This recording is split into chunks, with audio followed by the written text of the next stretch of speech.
1. Which principle of adult learning is most critical when training new sheriff deputies to handle diverse community interactions?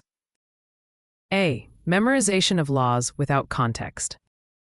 B. Practical application through real-world scenarios. C. Strict adherence to lecture-based teaching. D. Use of uniform tests without discussion. 2. When developing a sheriff training curriculum, what is the most effective first step? A. Selecting assessment tools. Identifying learning objectives. C. Scheduling practice drills.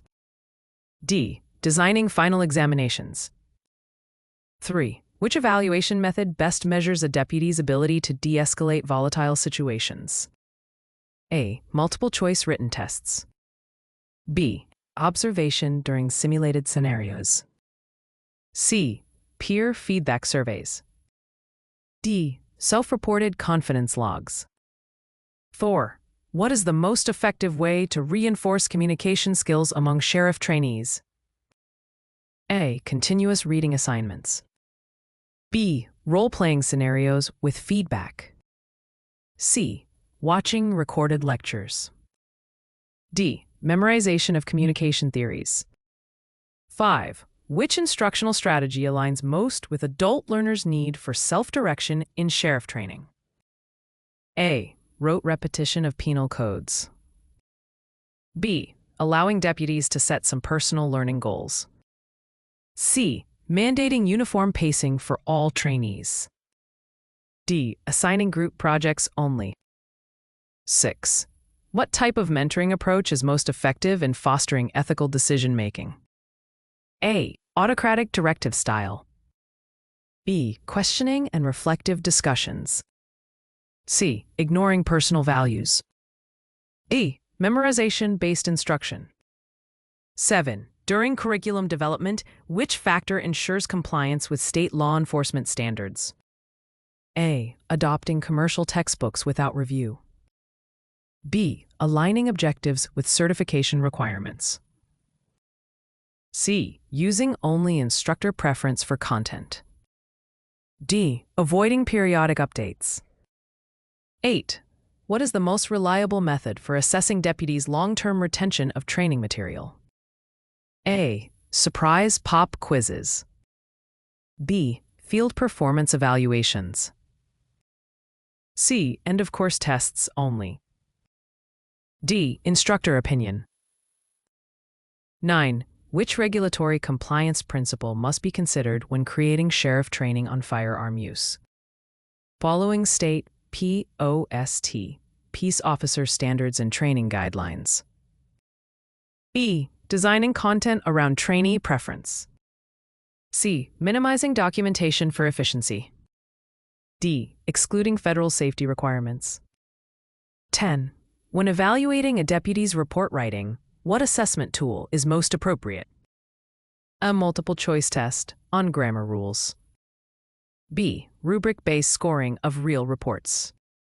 C. Oral recitation of report formats. D. Peer ranking without criteria. 11. In adult learning, immediate application of skills enhances retention. How should this be integrated into sheriff training? A. Provide post-training community simulations. E.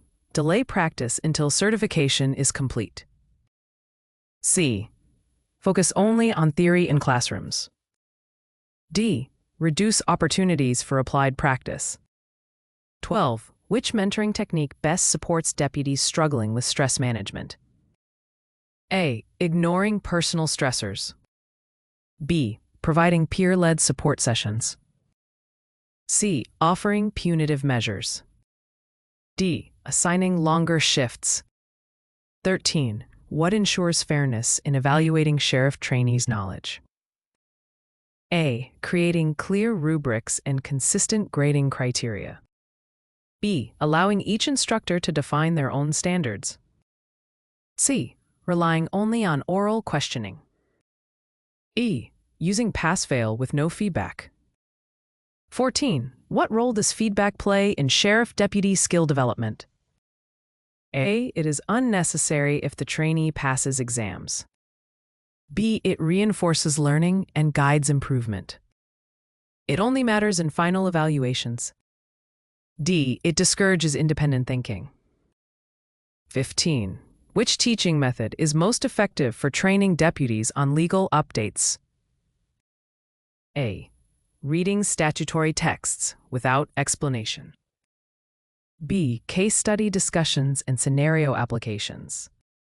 C. Repetition of outdated materials. D. Ignoring minor law changes. 16. How should sheriff trainers address diverse learning styles? A. Provide multiple instructional methods such as visuals, practice, and discussion. B. Use only written materials to enforce standardization. C. Focus solely on auditory lectures. D. Ignore learning preferences to save time. 17. Which evaluation method best tests ethical judgment? A. True or false knowledge checks. B. Situational judgment scenarios. C. Peer popularity rankings. D. Multiple choice legal facts. 18. Why is continuous curriculum review important in sheriff training programs? A. To meet evolving legal standards and best practices. B. To reduce training time annually. C. To ensure instructors maintain authority. D. To avoid giving deputies flexibility. 19. Which communication skill is most essential for de-escalation? A. Active listening. B. Interrupting suspects. C. Issuing commands only. D. Avoiding eye contact. 20. In mentoring, why is modeling behavior critical? A. Deputies often learn through observing senior officers. B. It replaces the need for written policies. C. It avoids formal evaluation. D. It discourages autonomy. 21. What is the main benefit of using formative assessments in sheriff training? A. Identify learning gaps early for corrective action. B. Provide final certification results. C. Eliminate the need for mentoring. D. Replace scenario-based evaluations. 22. Which strategy enhances trainees' critical thinking during instruction? A. Socratic questioning and scenario-based discussions. E. Memorizing statute numbers. C. Copying instructor notes verbatim. D. Avoiding open dialogue. 23. Why is cultural competence training critical in sheriff practice? It helps deputies build trust with diverse communities. B. It's optional and only for certain regions. C. It reduces the need for communication training. D. It delays compliance requirements. 24. Which approach ensures deputies retain knowledge of use of force regulations? A.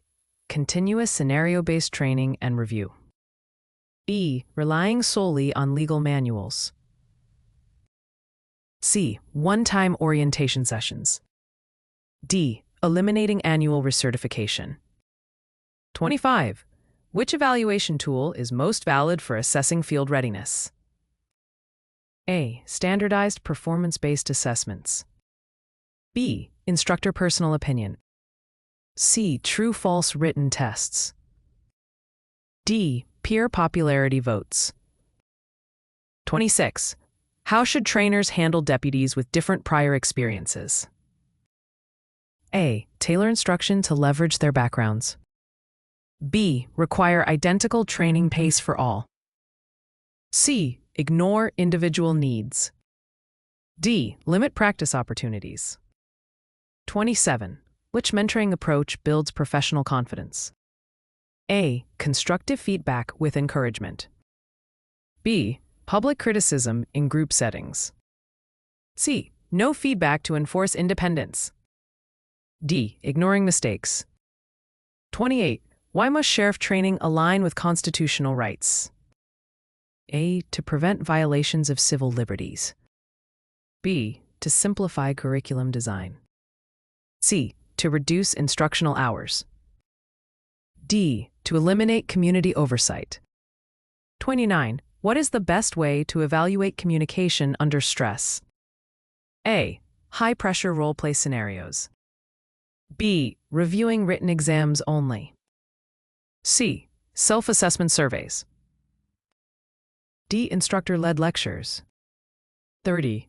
Which adult learning principle emphasizes linking training to real-life tasks? A. Relevance. E. Passive memorization. C. Uniformity. D. Abstract theorizing. 31. What should trainers prioritize when teaching investigative techniques? A. Real-world case analysis. B. Memorizing investigative definitions. C. Ignoring ethical considerations. D. Relying solely on textbooks. 32. Which factor most enhances knowledge transfer in deputy training? A. Opportunities for immediate practice. B. Delayed application after certification. C. Minimal interaction with content. D. Excluding real-life scenarios. 33. Which evaluation strategy ensures accuracy in firearms training? A. Practical qualification tests under controlled conditions. B. Multiple choice quizzes on firearm history. C. Peer storytelling. D. Instructor oral questioning. 34. Which mentoring practice is key to supporting deputies' career growth? A. Setting professional development goals with mentees. B. Avoiding career conversations. C. Providing only disciplinary feedback. D. Restricting mentoring to technical skills.